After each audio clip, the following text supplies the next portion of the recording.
Beaucoup m'ont demandé comment tracer ou couper la jupe droite.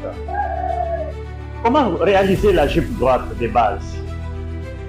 C'est d'abord comprendre les mesures qu'il faut prendre pour réaliser cette jupe en question.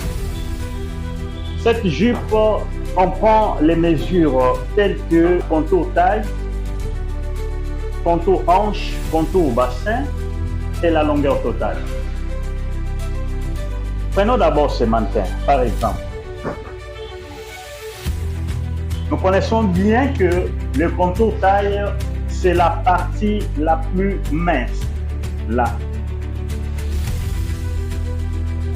La partie la plus mince. Et contour hanche, c'est ici. C'est là où se trouve le hanche, la partie qui divise les troncs et le membre inférieur. C'est cette partie qu'on appelle hanche. Et la partie la plus bombée, qu'on appelle contour bassin. Mais il y a une différence dans la prise de ces mesures. Pour certains, contour hanche, c'est ici, la partie la plus bombée. Mais moi, je prends contour taille, contour hanche, contour bassin. Quand on construit la jupe à partir des hanches, on appelle ça la jupe taille basse. Ce n'est plus encore les modèles haute taille. C'est un peu ça les grandes différences. À votre avis, quel est le modèle que vous préférez qu'on utilise pour prendre les mesures afin de réaliser le patron de base de la jupe droite?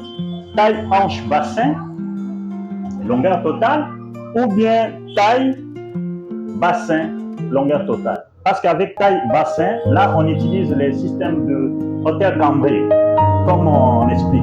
Ce sont les deux méthodes qui dérangent les étudiants ou les étudiantes de la couture. Ils ont cette difficulté de pouvoir retrouver cette ligne avec facilité. Avec le système de faire le hauteur cambrée là, ça embrouille un peu. Mais avec ça, il y a beaucoup plus de précision.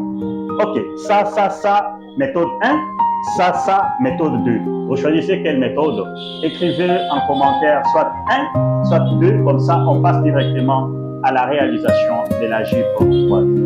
Merci, restez connectés pour les leçons suivantes.